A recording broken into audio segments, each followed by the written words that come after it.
अस्सलाम वालेकुम students, welcome to universal e learning platform. Student, उम्मीद है आप सब अल्लाह ताला के फजल करम से खैरियत से होंगे।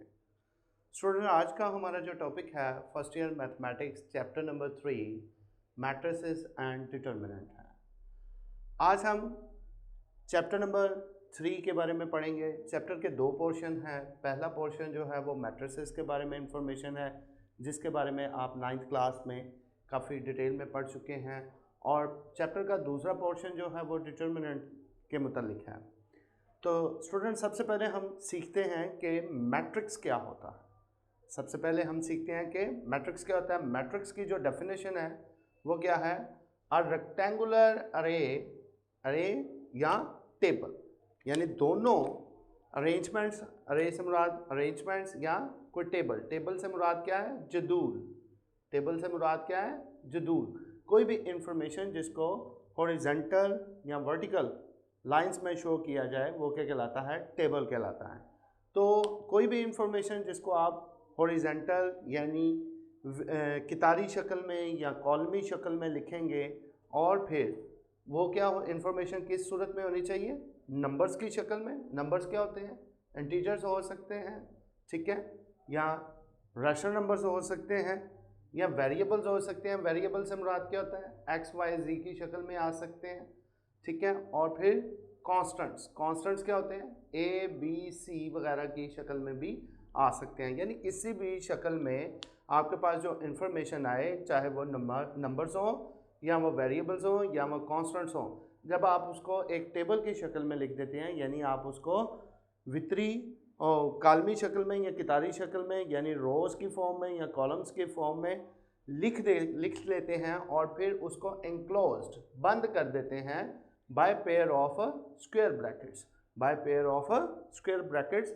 ये आपके पास क्या है? यहाँ पे देखिए, ये एक मैट्रिक्स है, ये एक इंफॉर्मेशन है जिसको 2 9 4 1 3 4 है। तो ये हमारे पास एक इंफॉर्मेशन से नंबर्स 6 नंबर्स हैं। हमने 3 नंबर्स को किस शक्ल में लिख दिया?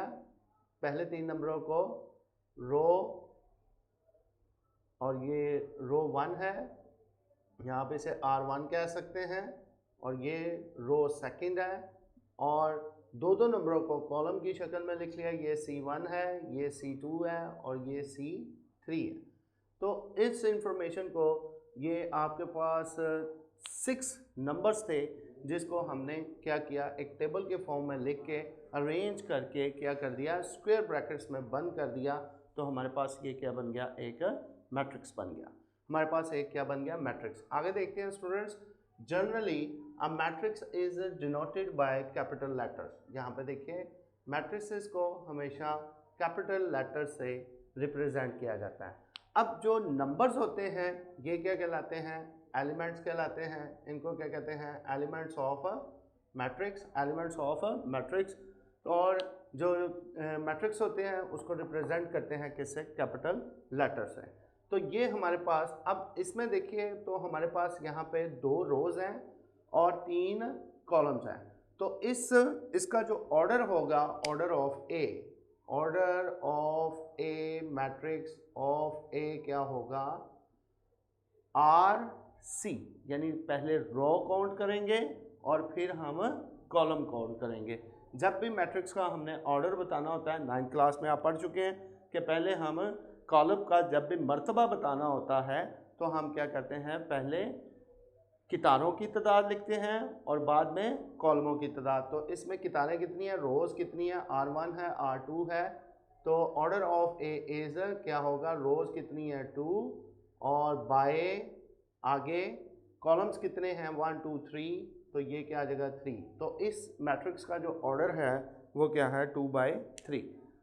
एक और एग्जांपल देखते हैं। ये फर्ज करें कोई एक मैट्रिक्स बी है, ये एक मैट्रिक्स बी है, इसमें 3 रोज़ हैं, इसमें 3 रोज़ हैं। ये आपके पास R1 है, ये आपके पास R2 है, ये R3 है, और ये C1 है, ये C2 है, और ये C3 है। ये हमारे पास 3 कॉलम्स और 3 रोज़ हैं। तो अगर नंबर ऑफ़ रोज़ और नंबर ऑफ़ कॉलम्स बराबर हो जाएं, तो ये आप 9th क्लास में भी पढ़ चुके हैं, ऐसे मैट्रिक्स को क्या कहते हैं? स्क्वायर मैट्रिक्स कहते हैं। और जिसमें नंबर ऑफ रोज और नंबर ऑफ कॉलम्स आपस में बराबर ना हो वो क्या कहलाता है, रेक्टेंगुलर मैट्रिक्स। तो मैट्रिक्स ए जो है ये एक रेक्टेंगुलर मैट्रिक्स की एग्जांपल है, और मैट्रिक्स बी जो है ये क्या है, एक स्क्वायर मैट्रिक्स की एग्जांपल है। अब स्टूडेंट्स आगे फर्दर देखते हैं।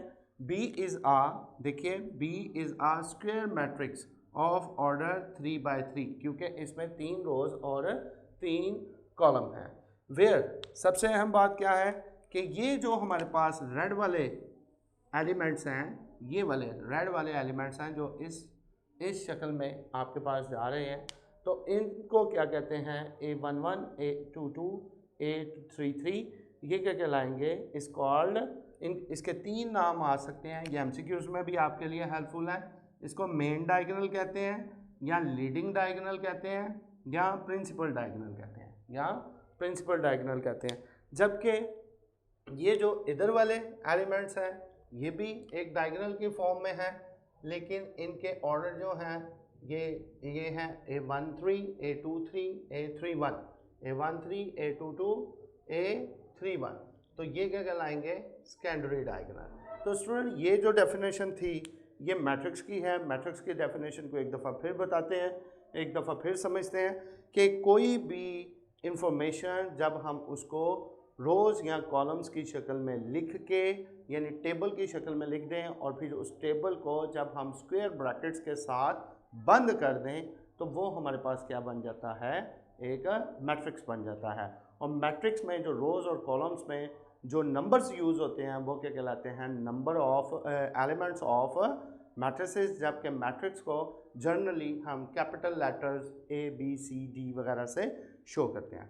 तो स्टूडेंट्स आए अब हम मज़ीद एक्सरसाइज 3.1 को सॉल्व करते हैं। इसके डिफरेंट क्वेश्चंस आज हम देखेंगे। बिल्कुल सिंपल एक्सरसाइज है, वही सारी चीज़ें जो आप 9th क्लास में पढ़ चुके हैं तक वही सारी चीज़ें स्टार्ट में रिवाइज होंगी, कोई नई चीज़ नहीं है। वही इक्वल मैट्रिक्स होंगे, वही मैट्रिक्स की मल्टीप्लिकेशन होगी, और मैट्रिक्स को किस तरह से ऐड किया जाता है और मैट्रिक्स को किस तरह से सब्ट्रैक्ट किया जाता है। 3.1 फर्स्ट ईयर का जो मैथ है इसमें हम वही सारी चीज़ें रिवाइज करेंगे जो हम कहाँ कर चुके हैं, 9th क्लास में पढ़ चुके हैं। तो स्टूडेंट्स इधर देखते हैं एक्सरसाइज नंबर 3.1 का पहला क्वेश्चन। 3.1 का पहला क्वेश्चन जी स्टेटमेंट है स्टूडेंट्स आपके पास वो कहता है, क्वेश्चन नंबर 1 का मैं सेकंड पार्ट कर रहा हूँ, फर्स्ट पार्ट बिल्कुल सिंपल है, वो आप खुद ट्राई करने की कोशिश कीजिएगा। इफ़ अगर ए मैट्रिक्स है आपके पास 2 3 1 5 एंड बी मैट्रिक्स है आपके पास, बी मैट्रिक्स है 1 7 6 4, देन शो दैट, तो आपने क्या साबित करना है कि 3b minus 3a is equal to 3 into B minus A. ये स्टूडेंट्स आपके पास इंफॉर्मेशन है, ये आपके पास इंफॉर्मेशन है। फर्स्ट पार्ट आप खुद कर सकते हैं, तो मैं सेकंड पार्ट कर रहा हूँ, ये थोड़ा सा इससे लेंथी है। तो स्टूडेंट्स वेरी सिंपल, आप क्या करेंगे, लेफ्ट हैंड साइड लेंगे। सबसे पहले लेफ्ट हैंड साइड क्या है, 3b माइनस 3a। तो स्टूडेंट्स 3b की जगह पे मैट्रिक्स b पुट कर दें, जो कि एक स्क्वायर मैट्रिक्स दिया गया क्योंकि उसमें नंबर ऑफ रोज और नंबर ऑफ कॉलम्स जो हैं वो सेम है। तो ये आ जाएगा 1 7 6 4 और माइनस 3a, ए की जगह आप ये मैट्रिक्स पुट कर दें 2 3 1 5। अब स्टूडेंट्स क्या है, कोई रियल नंबर मैट्रिक्स के साथ मल्टीप्लाई हो रहा है, तो जब रियल नंबर मैट्रिक्स के साथ मल्टीप्लाई होता है तो ये क्या होता है कि वो नंबर तमाम एलिमेंट्स के साथ मल्टीप्लाई होगा। तो ये रियल नंबर जब मल्टीप्लाई होगा तो तमाम एलिमेंट्स, चारों एलिमेंट्स के साथ, तो ये 3, ये 21, ये 18 और ये 12 बन गया, और माइनस ये 6, ये 9, ये 3 और ये 15 आ गया। तो रियल नंबर दोनों मैट्रिसेस के एलिमेंट से मल्टीप्लाई हो गया। जब आपने मैट्रिसेस को माइनस करना होता है तो माइनस किस तरह करते हैं कि जो क्रॉसपॉन्डिंग एलिमेंट्स होते हैं वो आपस में माइनस होते हैं। यानी स्टूडेंट इस मैट्रिक्स का पहला एलिमेंट और इस मैट्रिक्स का पहला एलिमेंट आपस में माइनस होंगे, इसका दूसरा एलिमेंट और इसका दूसरा एलिमेंट आपस में माइनस होंगे। ये आप 9th क्लास में काफ़ी डिटेल में पढ़ चुके हैं। इसी तरह तीसरा और चौथा एलिमेंट जो है वो आपस में माइनस होंगे। तो स्टूडेंट ये आ गया 3 माइनस 6, ये आ गया 21 माइनस 9, ये आ गया 18 माइनस 3 और 12 माइनस 15। तो स्टूडेंट इसे आप जब सॉल्व करेंगे तो ये -3, ये 12 और ये आ जाएगा 15 और ये आ जाएगा -3। तो स्टूडेंट्स ये आपके पास आ गए लेफ्ट हैंड साइड। अब हम राइट हैंड साइड की तरफ जाएंगे। तो राइट हैंड साइड हमारे पास ये है। तो आप राइट हैंड साइड स्टूडेंट्स पहले देख लें। तो ये क्या आ जाएगा 3 into B minus A, 3 into B minus A, 3 as it is bracket B की जगह बी मैट्रिक्स आप पुट करेंगे 1764 माइनस और ए की जगह 2315 पुट करेंगे, 2315 पुट करेंगे। स्टूडेंट ये था हमारे पास इंफॉर्मेशन, ये हमने ब्रैकेट में क्लोज कर दी। अब हम पहले ब्रैकेट के अंदर जो मैट्रिसेस आपस में माइनस हो रहे हैं इनको माइनस करेंगे। तो ये क्या आएगा 3 into 1 minus 2, 7 minus 3, 6 minus 1, 4 minus 5।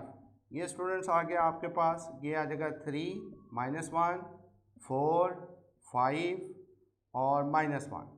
और स्टूडेंट फिर वही बात, जब कोई रियल नंबर किसी मैट्रिक्स से मल्टीप्लाई होता है तो रियल नंबर मैट्रिक्स से मल्टीप्लाई होता है तो वो इसकी तमाम एंट्रीज के साथ, एलिमेंट्स के साथ मल्टीप्लाई हो जाता है। तो स्टूडेंट्स ये आपके पास आ जाएगा -3, 12 और 15 और -3। तो यहाँ पे देखिए कि लेफ़्ट हैंड साइड का जो आंसर है और राइट हैंड साइड का जो आंसर है वो सेम है। तो आप लिखेंगे हैंस प्रूव हो गया कि 3b minus 3a is equal to 3 into B minus A, 3 into B minus A जी। तो स्टूडेंट्स अब हम 1.3 का दूसरा क्वेश्चन पढ़ेंगे। दूसरे क्वेश्चन में ये आपको एक मैट्रिक्स दिया गया है जिसकी एंट्रीज जो हैं वो कम्प्लेक्स हैं, तो वो कहता है कि show that A4 is equal to I2। I2 से मुराद क्या है? Identity matrix of order 2। Identity matrix of order 2।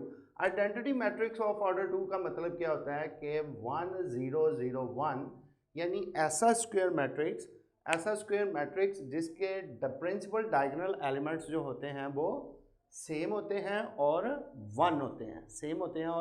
1 होते हैं, वो आइडेंटिटी मैट्रिक्स कहलाता है। स्टूडेंट्स इसके बारे में भी आपने 9th क्लास में पढ़ रखा है।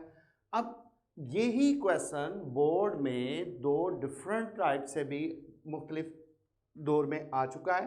तो आप देखिए कि यही क्वेश्चन, यही स्टेटमेंट लाहौर मुल्तान बोर्ड 2008 में शॉर्ट क्वेश्चन के तौर पर कैसे आया था। If A matrix is this then find A square, यानी आपने सिर्फ इसका स्क्वायर फाइंड आउट करना था, इसको आइडेंटिटी प्रूव नहीं करना।